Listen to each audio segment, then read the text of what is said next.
बाहर रखना होता है, इतना बाहर रखना होता है कि इसके ऊपर ग्रिल आ जाए। कमरे के अंदर 1 से 1.5 इंच बाहर। ये ना कि आप ज्यादा एसी बाहर निकालते, आने जाने वालों को टकराए, अगला देख के भी मजाक उड़ाएगा। 1 से 1.5 इंच आपका एसी सिर्फ बाहर रहेगा, इतना, सिर्फ, इससे ज्यादा नहीं। इसके ऊपर सिर्फ ग्रिल जो इसकी एसी की होती है वो पड़ी हुई है, ग्रिल फिक्स हो जाए।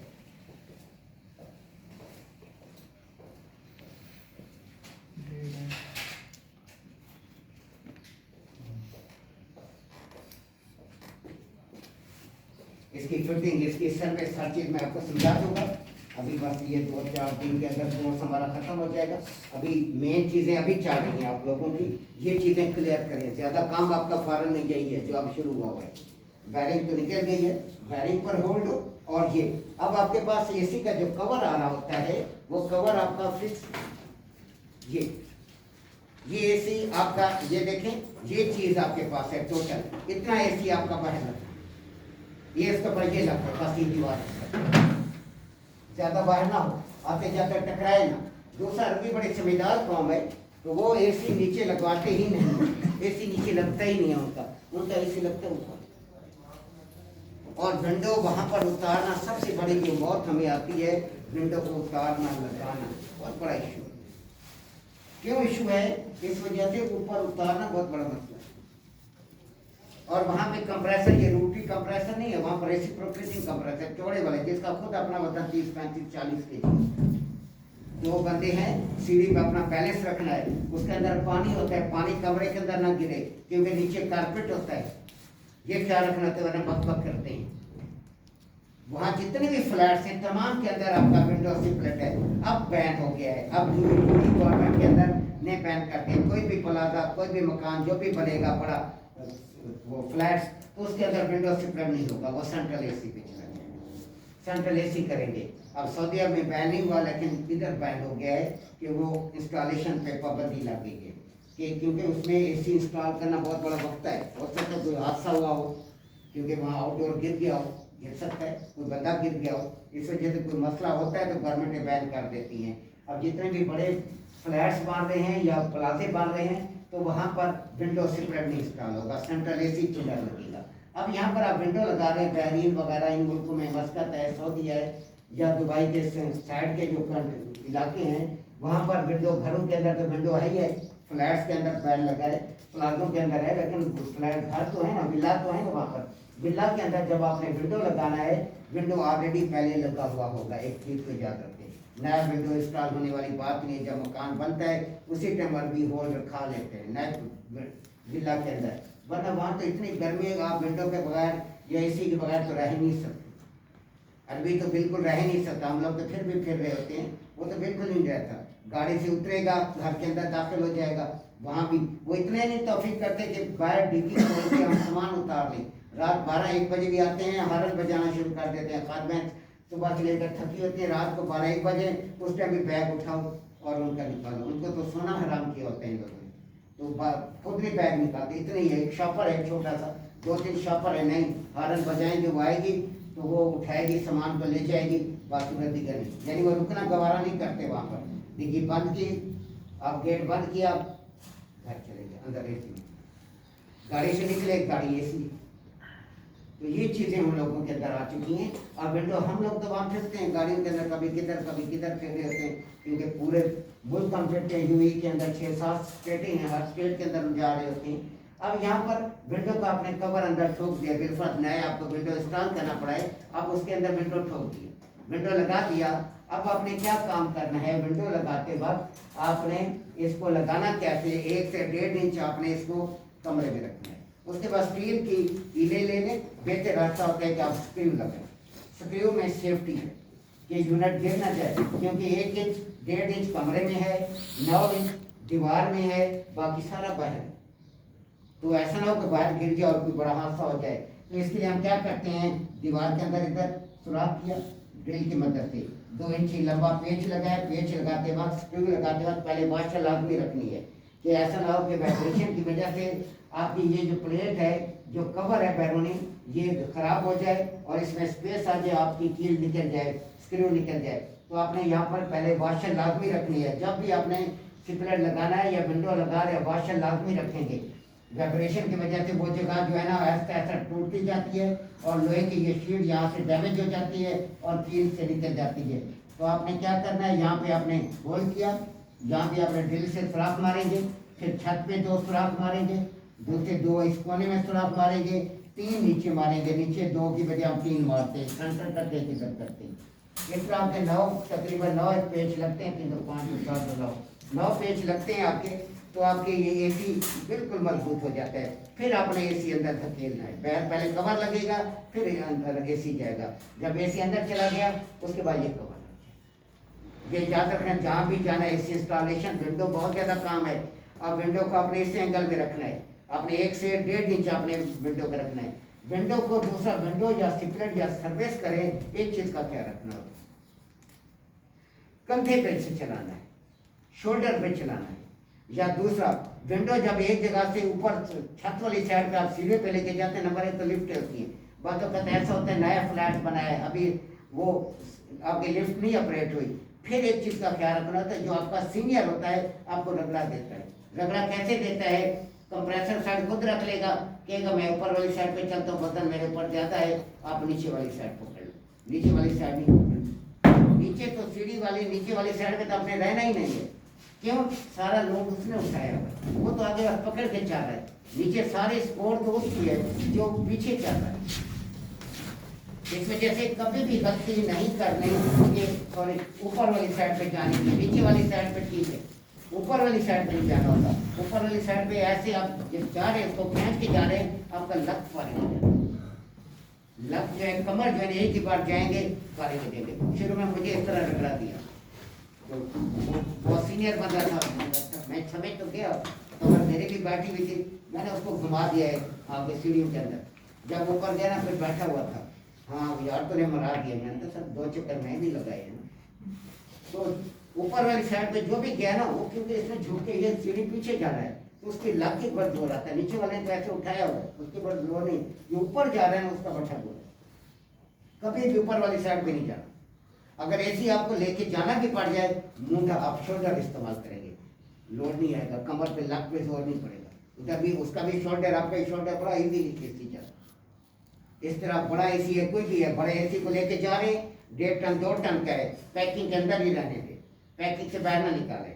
उसके साथ वो प्लास्टिक की ग्रिप दी होती है, आराम से इधर से एक बंदा उठा लेगा, उठा के एक ही बंदा कमर पे लेके ऊपर जा सकता है, उसमें इसलिए लेकिन आपने निकाल दिया फिर प्रॉब्लम।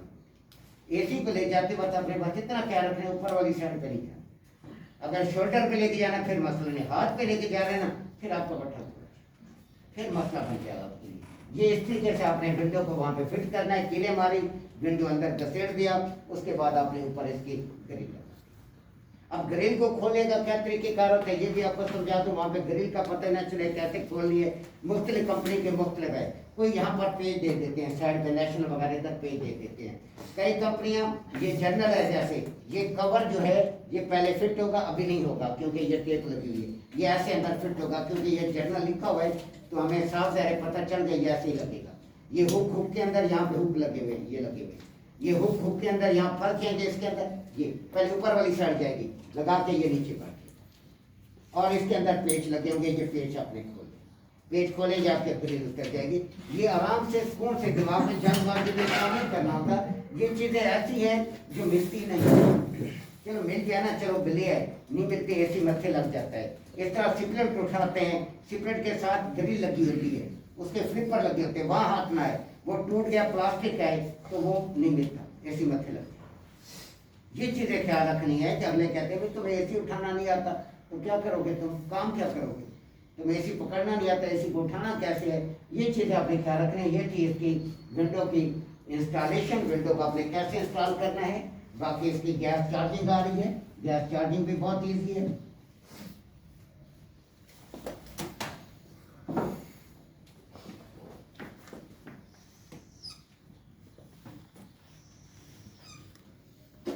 फॉरेन में ज़्यादातर रेसिप्रोकेटिंग कंप्रेसर है, रोटरी कंप्रेसर कम इस्तेमाल करते हैं।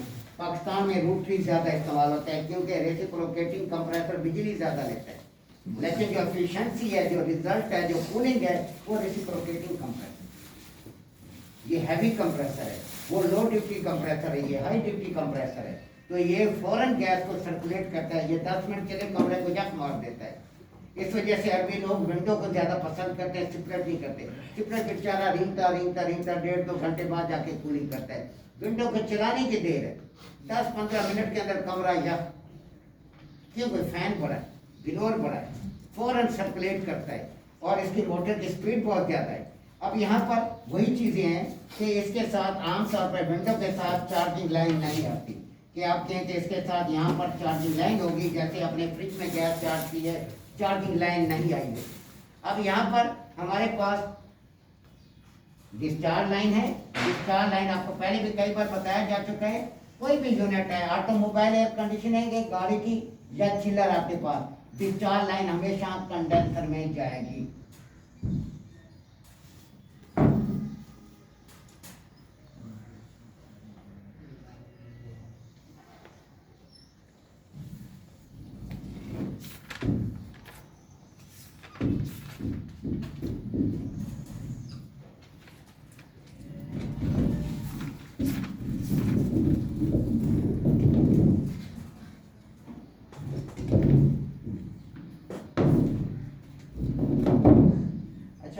हाँ जी, आपके पास भी कल जो वीजे आए थे लड़का पता किसके पास मल्टी टेक्नीशियन जिसमें आए थे 3500 रियाल और बीएमएस के बारे में जाने वाले बंदे को 4000। ये कौन सा बेटा खुश रहो कि ये टॉपिक पूरा तय कर दिया आपने इंस्टॉलेशन का वीडियो का। जब आपको टॉपिक दिया फिर आप मुंह उठाने खड़े पहले डैमेज आपको और दिया और पड़ी बैठ गया। पहले काम हुआ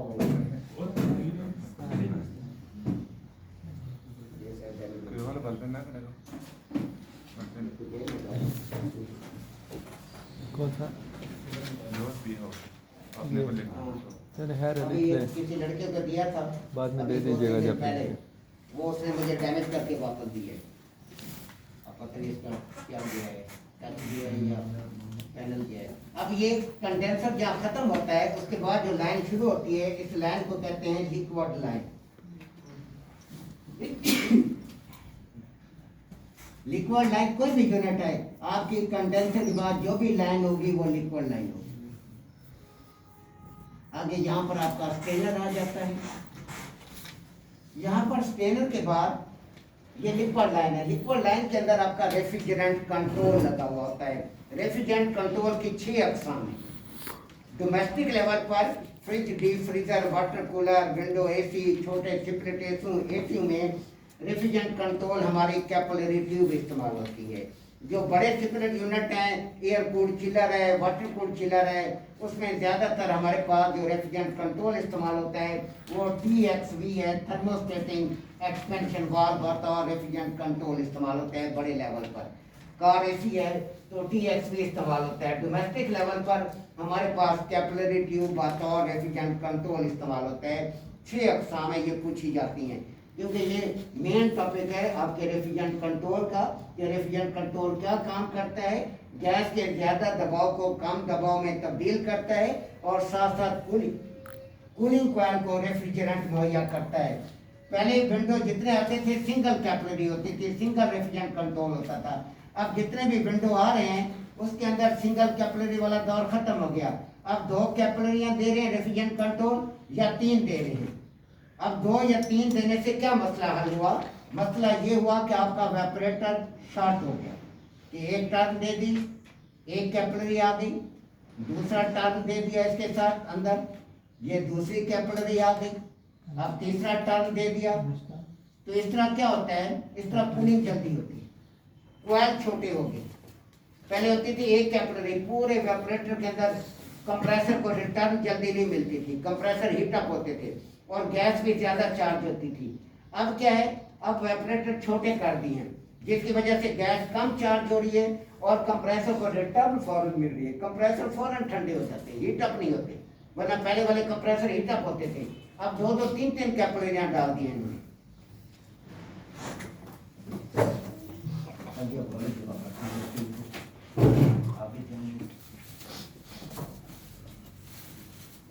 अब ये यहाँ से रेफ्रिजरेंट कंट्रोल से रेफ्रिजरेंट कहाँ स्प्रे होगी? आपके इवेपोरेटर में। इवेपोरेटर को कूलिंग कॉइल भी कहते हैं। इसे इवेपोरेटर इस वजह से कहते हैं जहाँ पर इवेपोरेशन का अमल होता है। इवेपोरेशन मीन्स अमले तब्दील का अमल होता है। जहाँ पर रेफ्रिजरेंट माया से बुखारात की हालत में तब्दील होती है, इवेपोरेशन का अमल होता है। इस वजह से इसे इवेपोरेटर कहा जाता है। जहाँ पर रेफ्रिजरेंट माया से बुखारात की हालत में तब्दील होती है और गर्मी को अब्जॉर्ब कर लेती है, जिसकी वजह से आपके इवेपोरेटर में ठंडक पैदा हो जाती है। क्या होता है? यहाँ पर रेफ्रिजरेंट गर्मी को जज़ब करती है, जिसकी वजह से इवेपोरेटर में ठंडक पैदा हो जाती है। अब विंडो एसी है, जब इवेपोरेटर ठंडा हो गया तो क्या होता है? हवा, जब इस कमरे की हवा है, ये इवेपोरेटर है, ये ठंडा हो गया तो हरारत का असूल है, हरारत हमेशा ज्यादा दर्जा हरारत से कम की तरफ सफर करती है। अब हवा आई, हवा के अंदर हमारी गर्मी शामिल है, क्योंकि एक जगह पर बैठे हुए इंसान का टेम्परेचर होता है 98.6 डिग्री फ़ारेनहाइट नॉर्मल हालत में। तो हवा जब इंसान हीट खारिज कर रहे, हवा के अंदर वो हरारत आ गई हमारी, या पंखों की या दीवारों की, ये इसके साथ आकर टकराएगी कॉइल के साथ। कॉइल ठंडे हैं तो क्या होगा? हरारत ज्यादा दर्जा हरारत से कम की तरफ चली जाएगी, तो कॉइल जो है, हवा के अंदर जो गर्मी है वो कॉइल हरारत को जज़ब कर लेंगे, जिसकी वजह से जो कॉइल के अंदर मौजूद रेफ्रिजरेंट है वो गर्मी को जज़ब करने के बाद माया से बुखारात की हालत में तब्दील हो जाती है और हवा ठंडी होकर दोबारा कमरे में चली जाती है। इस तरह ये सर्कुलेशन जारी रहती है, जिसकी वजह से कमरा जो है वो ठंडा होता रहता है और रेफ्रिजरेंट की सर्कुलेशन इस तरह जारी रहती है। अब यहाँ से रेफ्रिजरेंट कंट्रोल में मैकेनिकल आ गया है। मैकेनिकल के अंदर इसको हम टच देंगे।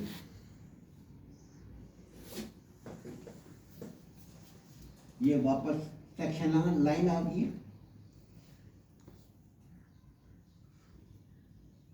ये यहाँ पर इवेपोरेटर के अंदर रेफ्रिजरेंट स्प्रे हो रही है, बिल्कुल बारीक ट्यूब से। अब ये विंडो आते हैं, विंडो के साथ जैसे फ्रिज के साथ चार्जिंग लाइन लगी हुई थी, इसके साथ चार्जिंग लाइन नहीं लगी हुई। इसके साथ चार्जिंग लाइन नहीं लगी हुई होती।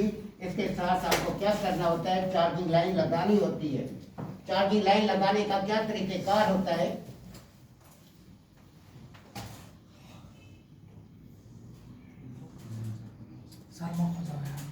अब यहाँ पर आपकी मोटर लगी होती है।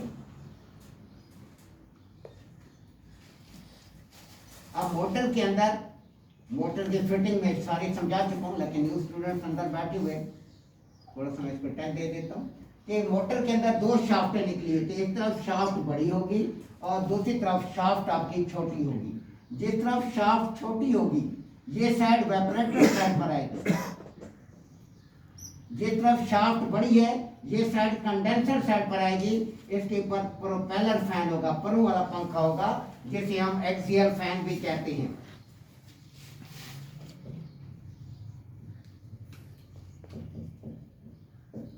ये परू वाला पंखा लगा होता है और इस तरफ जो है, इस साइड इधर पतरी वाला पंखा लगा होता है, जिसको हम ब्लोअर फैन या सेंट्रीफ्यूगल फैन कहते हैं। सब बनाते हैं ताकि टाइम देखते हैं।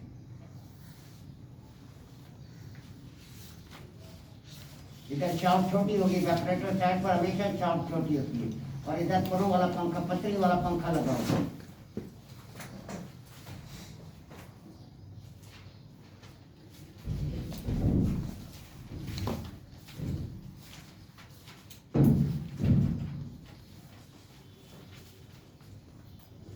इसको हम कहते हैं ब्लोअर फैन या सेंट्रीफ्यूगल फैन। दोनों आमने सामने होंगे, एक साइड पे ब्लोअर फैन होगा, दूसरी तरफ आपका प्रोपेलर फैन होगा।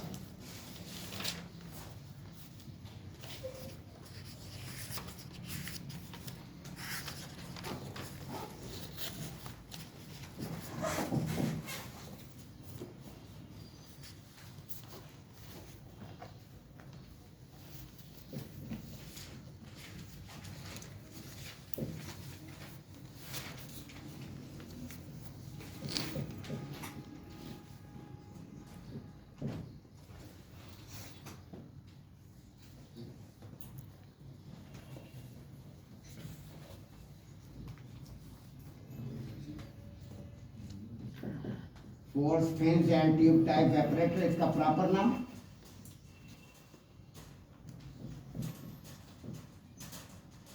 आपसे पूछा जा सकता है कौन सा वेपरेटर लगा होता है, कौन सा कंडेंसर लगा होता है, तो बताएंगे force fins and tube type evaporator लगा होता है इस साइड पर, और force fins and tube type condenser लगा होता है।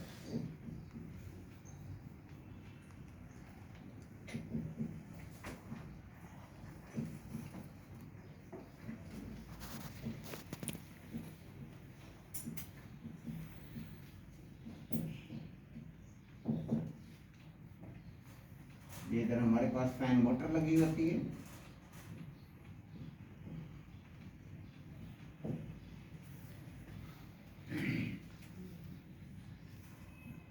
डिस्चार्ज लाइन लगी होती है। ये जो कंप्रेसर से गैस वापस आती है सेक्शन लाइन लगी हुई है। ये आपके पास कंप्रेसर लगा हुआ है।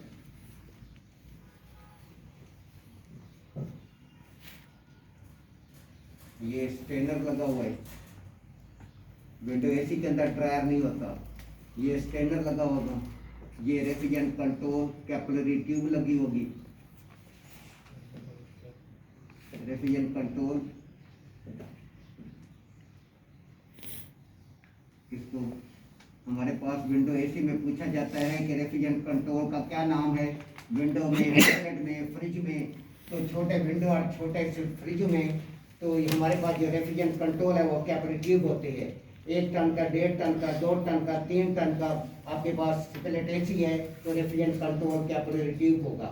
विंडो है कैपिलरी ट्यूब रेफ्रिजरेंट कंट्रोल है। क्योंकि बेसिक हर चीज़ का नॉलेज आपके पास हो। अब हम आते हैं, बना लिए शक्ल, बना लें इसको जल्दी से, मिट जाएगा। होती है पाइप के साथ रगड़ खा रही होती है। 3-4 साल चलने के बाद क्या होता है, इसके अंदर खराब हो जाता है। फिर हमें कैपिलरी रिप्लेस करनी पड़ती है। कैपिलरी जब भी रिप्लेस करें उसी साइज की और उसी लेंथ की कैपिलरी आप लगाएंगे।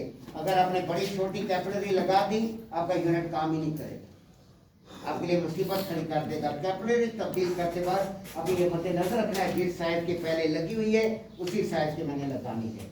अब यहाँ पर क्या होगा, जहाँ भी लीकेज होगी उस जगह पर तेल आया होता है।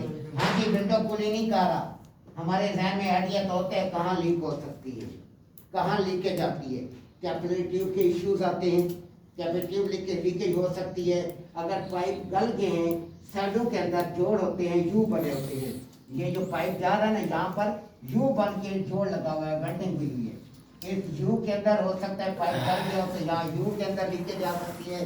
पाइप के अंदर लीक होने के चांस नहीं है। अगर खुदा ना खास्ता कहीं लीक हो जाए तो फिर आपका वो कंडेंसर है या वेपरेटर वो खत्म, स्क्रैप हो गया, फिर वो अंदर रिपेयर नहीं हो सकता क्योंकि फिल्से हैं, वहाँ पे टाँका ही नहीं लग सकता आपका। तो इस वजह से वो फिर आपको एसी स्क्रैप करना पड़ेगा, दूसरा एसी लेना पड़ेगा जब इंटरनल लीकेज आ जाए।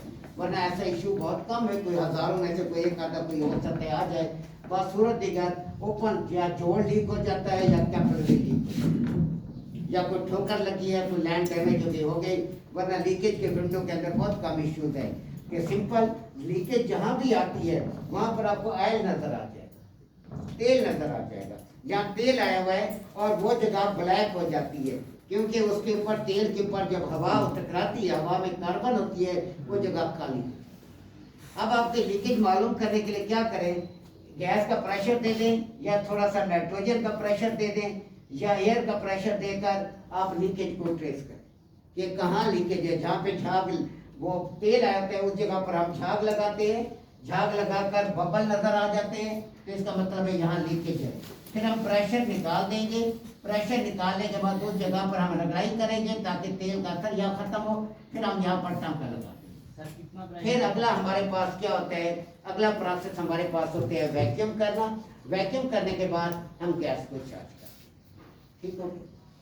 अब यहाँ पर गैस चार्ज करने के लिए आपको यहाँ पर चार्जिंग लाइन लगानी होती है। चार्जिंग लाइन आप कैसे लगाएंगे, अंदर गैस का प्रेशर पहले आपने कैसे रिलीज करना है। अब गैस का प्रेशर आप क्या करें, यहाँ पर ट्यूब कटर से हल्का सा कट का निशान दें। जब कट का निशान देंगे, निशान पड़ गया ट्यूब पर, हल्का सा निशान देना है ऊपर वाली साइड पर, निशान दे दिया। फिर वेल्डिंग टॉर्च को रोशन करें, इधर हीट दें, जहाँ पे कट का निशान है वो सुराख खुला हो जाएगा, उसके साथ आप लाइन लगा दें 3-4 इंच बड़ी लाइन नहीं लगानी, और लाइन को इसके ऊपर नहीं लगाना, सीधा साइड लाइन हमेशा साइड पे लगानी है। अगर आपने सीधी लगा दी, जब ये कवर के अंदर फिक्स होगा तो हो सकता है ये लाइन टकराए कवर के साथ और गैस बर्बाद हो जाए। तो हमेशा इसको साइड पे लगाना है, ताकि काम करने के बाद जब आप लाइन को बंद करें तो इसके टकराने के चांस किसी के साथ ना रहें। ये ख्याल रखना होता है आपने। अब ये चार्जिंग लाइन लगा दी, अब आपने क्या करना है, इसके अंदर थोड़ा सा गैस का प्रेशर, क्योंकि आपको पता है यहाँ तेल नजर आ रहा है, सिर्फ आप कंफर्म करना है, थोड़ा सा गैस का प्रेशर दे दें या थोड़ा सा नाइट्रोजन का प्रेशर दे दें, ज्यादा की जरूरत नहीं होती। हल्का सा प्रेशर दे दे, वहां पर आपको झाग लगाई, बबल नजर आ गए, उसका यहाँ पर खत्म बात। अगर आप ऑल ओवर आपको कहीं लीकेज नहीं मिल रही, फिर इसके अंदर आप नाइट्रोजन का प्रेशर दे रहे हैं तो आप 100 PSA का नाइट्रोजन का प्रेशर दे दें, ज्यादा 100। अगर एयर का दे रहे हैं 500 PSA कर दें, 500 PSA नाइट्रोजन दे रहे हैं, ज्यादा 100 PSA, ज्यादा नहीं देंगे। अगर एयर का दे रहे हैं 500 PSA या एयर का प्रेशर दे दें। अगर आपको लीकेज नहीं मिल रही, कोई कंफर्म नहीं हो रहा, 500 PSA का प्रेशर देंगे तो ज्यादा प्रेशर होगा तो पता चलेगा कि कहाँ लीकेज है, वरना हल्की लीकेज का पता ही नहीं चलता कि कहाँ लीक हो रहा है। थोड़ा प्रेशर नहीं देना। इस तरह फ्रिज है, मैंने आपको बताया था, पूरे फ्रिज में प्रेशर दे रहे हैं, वेपरेटर कंडेंसर इकट्ठा 500 PSA दे दें। अगर दोनों को अलग अलग प्रेशर दे रहे हैं, 200 उसमें दे दें, 200 उसमें दे दें, फिर ज्यादा नहीं देना। कंडेंसर में ज्यादा चला गया कोई मसला नहीं होता, वेपरेटर में ज्यादा चला गया ना, वेपरेटर फट जाता है। अब आपने लो प्रेशर गेज ले लिया,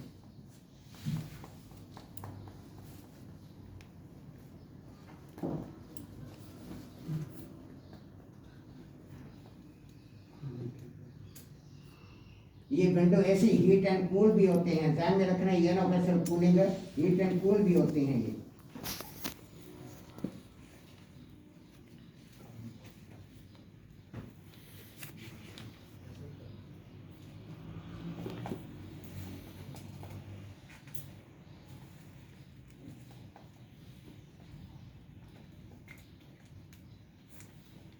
जो गेज इस्तेमाल करनी है उसके नीचे वाले पोर्ट को हमेशा मतलूबा यूनिट की चार्जिंग लाइन के साथ मिलाते हैं, और लीड लगाते वक्त जो साइड बेंड हो लीड वाली वो साइड इधर लानी होती है, जो साइड फ्लैट है बिल्कुल प्लेन है वो साइड इधर आएगी। और इस साइड पर राउंड वाली साइड इधर क्यों लगाते हैं, क्योंकि इसके अंदर पिन होती है। अपने चिपलेट में गैस चार्ज के अंदर पिन है, पिन को पुश करेगी तो गैस जाएगी। इतना हो सकता है विंडो में आप चार्जिंग सर्विस वाल पिन वाल वाली लीड आप इस्तेमाल कर रहे हो, पिन वाल वाली आप चार्जिंग लाइन इस्तेमाल कर रहे हो, तो अगर आपने दूसरी साइड लगा दी तो ना वैक्यूम होगा ना प्रेशर जाएगा। इस वजह से पिन वाली साइड आपने इस्तेमाल कर दी तो हमेशा लीड का तरीकेकार ही है। अब दूसरा, उसके बाद ये जो साइड पोर्ट है इसे आपने लगा देना है वैक्यूम पंप के साथ। वैक्यूम पंप जो हमारे होते हैं आम कंप्रेसर होता है, जब आप फॉरेन में जाएंगे आम कंप्रेसर वैक्यूम पंप नहीं होता, वो वैक्यूम पंप बना हुआ है वहाँ पर, वो पीछे वो देख लें, ये पीछे उसके चार्ट बना हुआ है आपके साथ ही, ये मोटर लगी हुई है एंगल के साथ ही लग रहा है। हाँ ये बात, हाँ ये आपका इस टाइप का वैक्यूम पंप होगा। ये कम अज कम आपको 1 लाख रुपए का मिलेगा, अच्छा लेना हो तो 50-60 लाख रुपए का मिलेगा। पैसे की बात है, पैसे ज्यादा है 50-60 लाख का लेंगे, अगर पैसे थोड़े हैं फिर लाख रुपए का लेंगे।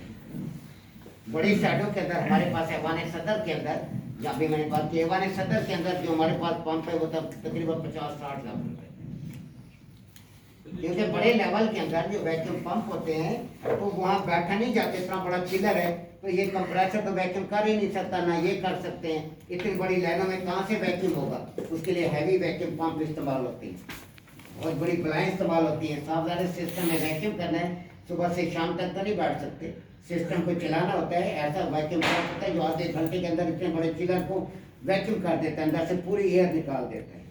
अब यहाँ पर आप गेज इस्तेमाल करेंगे लो प्रेशर गेज, जिसको हम कंपाउंड गेज भी कहते हैं।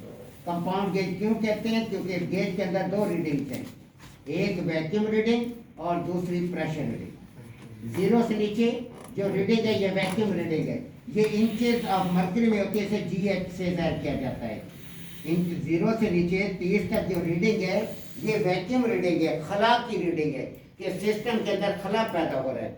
खला कहाँ पैदा होता है मुकम्मल तौर पर, वो फिगर कौन सा होता है जिस पर मुकम्मल खला पैदा हो जाता है? 29.92 इंचेस ऑफ मर्करी, क्योंकि वैक्यूम की जो इकाई है वो है inches of mercury. Inches of mercury vacuum की इकाई है, vacuum point 29.92 inches of mercury है। इसमें दूसरी जो रीडिंग है वो प्रेशर रीडिंग है। प्रेशर रीडिंग है PSI में, पाउंड फी मुरब्बा इंच। ये जो रीडिंग है ये हमारे पास रीडिंग होती है 250 PSI तक, क्योंकि ये छोटी छोटी चीजें होती हैं, लेकिन ये इसके बारे में जब पूछा जाता है फिर आपको जवाब ही नहीं आ रहा होता। कंपाउंड गेज, क्योंकि दो रीडिंग है, एक प्रेशर रीडिंग 0 से ऊपर प्रेशर रीडिंग है, 0 से नीचे वैक्यूम रीडिंग है। अब हमने क्या करना है, अब हमने इसमें वैक्यूम करना है। तो आप वैक्यूम पंप में पहले आपने थोड़ा सा प्रेशर देकर लीकेज को क्लियर करना है, उसके बाद आप वैक्यूम पंप लेंगे। प्रेशर आमतौर पर फॉरेन कंट्रीज में नाइट्रोजन इस्तेमाल होती है, क्योंकि ये वैक्यूम पंप से आप प्रेशर नहीं दे सकते, सिर्फ ये वैक्यूम के लिए नाइट्रोजन का प्रेशर दे देंगे। 100 PSI नाइट्रोजन का प्रेशर डाल दो। अगर फ्रिज है तो 50 PSI डाल दो, सिपलेट है 100 PSI डाल दो।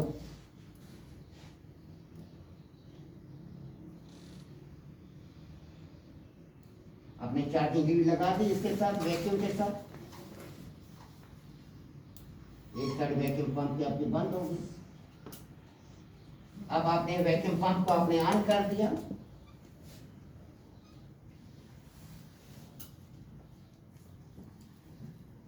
वैक्यूम पंप आपका ऑन हो गया। अब आपने ये क्या करेगा, सिस्टम से हवा को खींचेगा, हवा को खींचकर उसका प्रेशर बनाएगा।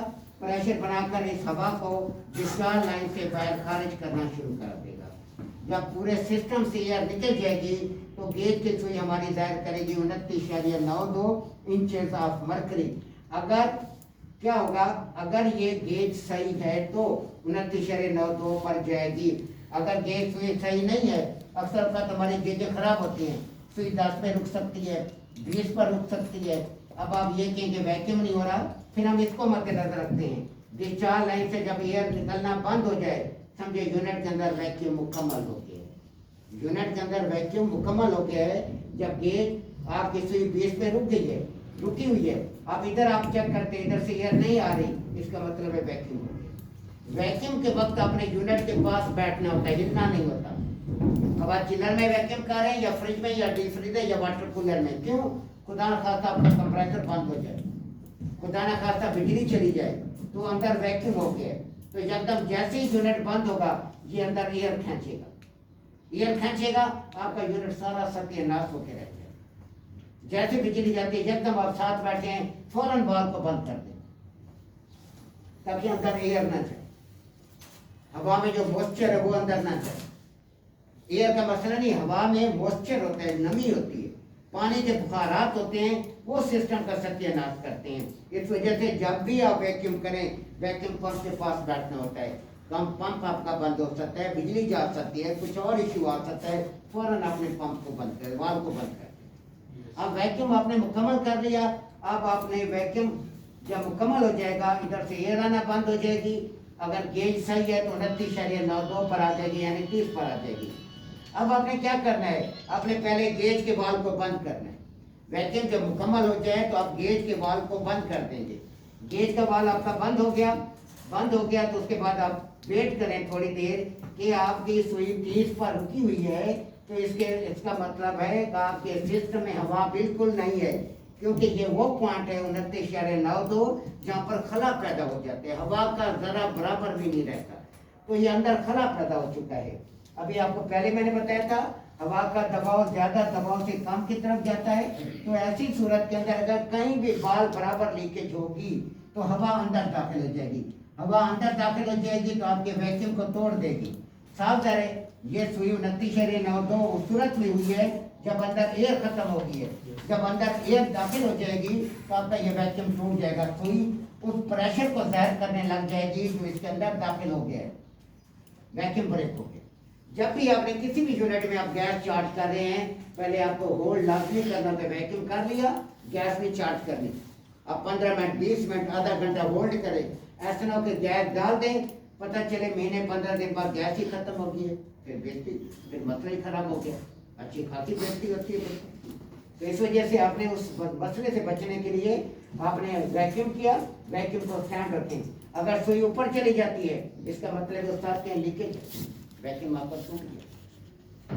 दोबारा प्रेशर दो नाइट्रोजन का, दोबारा लीकेज ट्रेस करेंगे कहाँ लीकेज है जिसकी वजह से ऐसा इश्यू आ गया। अब हमारे पास जब वैक्यूम अपनी जगह स्टैंड हो जाए तो आपने क्या करना है, इस लीड को आपने उतारना है।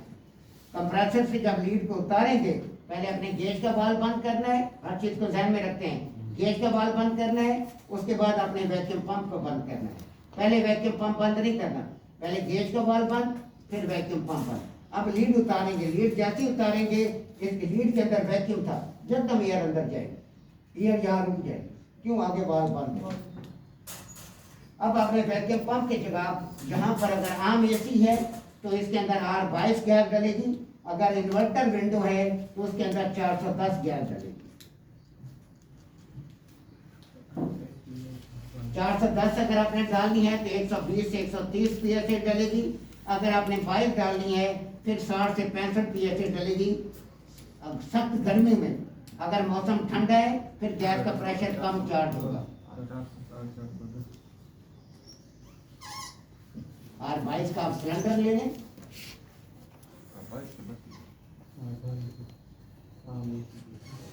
अब ये लीड जो आपने उतारी थी वैक्यूम पंप से, इसे आपने R22 सिलेंडर के साथ लगाना।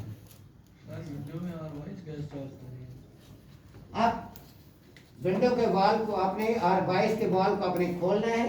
खोलने के बाद गेज का वाल नहीं खोलना, पहले इस लीड को आप थोड़ा सा ढीला करेंगे। ढीला क्यों करेंगे, जो लीड आपने वैक्यूम पंप से उतारी थी एक दौरान जो हवा की मिकदार इसके अंदर चली गई है वो निकल गई। आपने ये निकाल दी, यहाँ से लीड को थोड़ा सा ढीला किया, गैस निकली, गैस के साथ एयर भी निकल गई। उसके बाद लीड को दोबारा टाइट कर दें। अब यूनिट में 70, 100, 80 PSI आप गैस डाल दें। ये जो गैस आपने डाली है ये स्टैंड प्रेशर है, सारी गैस कंप्रेसर में रुकी। उसके बाद कंप्रेसर को चला दें। जैसे ही कंप्रेसर को चलाएंगे, कंप्रेसर जो गैस अंदर आपने डाली है उसको पंप करके कंडेंसर में धकेल देगा सिस्टम में। गेज की सुई नीचे आना शुरू हो जाएगी। क्यों? क्योंकि कंप्रेसर खाली होना शुरू हो गया है, क्योंकि ये गेज बता रही है उस प्रेशर को जो कंप्रेसर में मौजूद है। अब आपने सुई को क्या करना है, 50, 60, 70 पे आप होल्ड करा दें, जितनी गैस चार्ज है उसमें होल्ड करा दें। होल्ड करा के आप कुछ देर बाद आप देखेंगे आपके इस लिक्विड लाइन पर आइस आना शुरू हो जाए, आपके वेपरेटर के ऊपर सारी बर्फ आना शुरू हो जाए। इसका मतलब है आपका यूनिट फ्रीजिंग पर आ गया है। ये विंडो, ये स्प्लिट, ये हर यूनिट एसी की यही निशानी है कि जैसे गैस चार्जिंग से कम होगी, यानी जितनी गैस चार्ज होती है उससे प्रेशर जब कम होगा तो आपकी लिक्विड लाइन पर आइस आ जाएगी। आइस आ गई इसका मतलब उस्ताद इसमें गैस कम है, ये चार्जिंग के नजदीक है। मजीद गैस डालते रहे। आपके पास गेज नहीं है, बगैर गेज के भी आप गैस डाल सकते हैं, इसकी पोजीशन देखकर या इसके एम्पेयर देखकर। 1 टन का जो विंडो चारा होता है ये 5-6 यूनिट एम्पेयर पे चारा होता है। अगर रेसिप्रोकेटिंग कंप्रेसर लगा हुआ है ये 7 पर चलेगा कम अज कम, 1 टन का अगर है। अब इस तरीके से हम एम्पेयर को भी मद्देनजर रख रहे हैं, क्या एम्पेयर ले रहा है, और इस आइस को भी मद्देनजर रख रहे हैं। जैसे इसके ऊपर से आइस मेल्ट होना शुरू हो जाए तो समझे कि गैस चार्ज होने के करीब है। एक वक्त ऐसा आएगा सारी आइस खत्म हो जाएगी, इसका मतलब इसमें गैस चार्ज हो गई है। वो अगर मौसम ठंडा है हो सकता है 40 पे तैयार हो जाए, हो सकता है 50 पे तैयार हो जाए। अगर गर्मी का मौसम है हो सकता है 65 पे तैयार हो जाए, हो सकता है 70 पे तैयार हो जाए।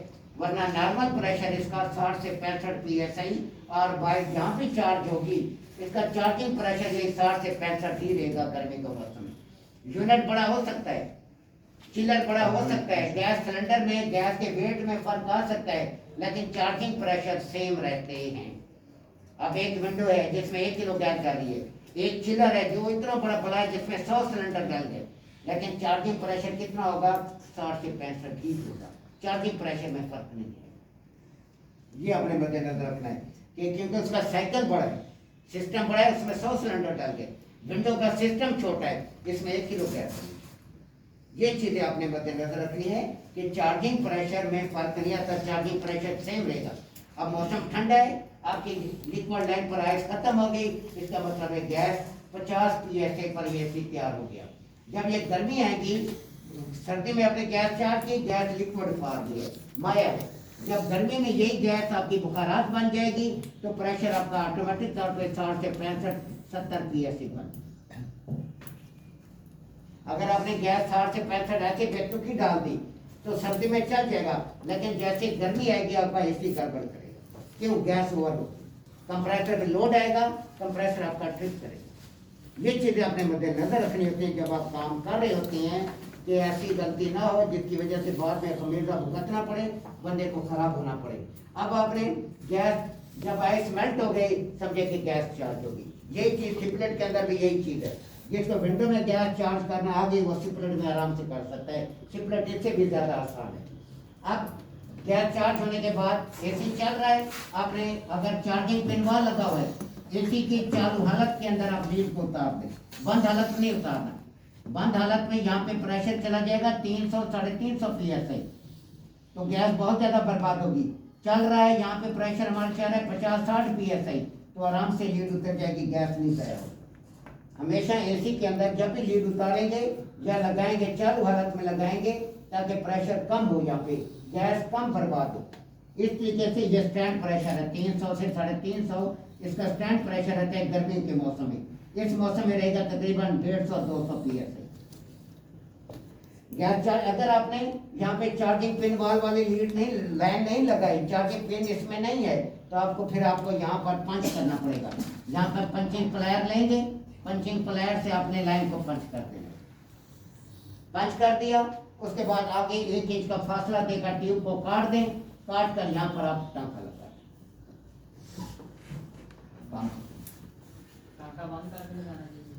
टाँका चालू हालत में बंद करके नहीं शकता, वीडियो नहीं बताया मैंने, प्रेशर बहुत बढ़ जाएगा, गैस लीक करेगी, टाँका लगेगा नहीं, गैस बर्बाद होना शुरू हो जाएगा, फिर गैस का प्रेशर कम हो जाएगा। ये इसको देखे रिवाइज कर, फिर मैं आपको दिखा दूंगी।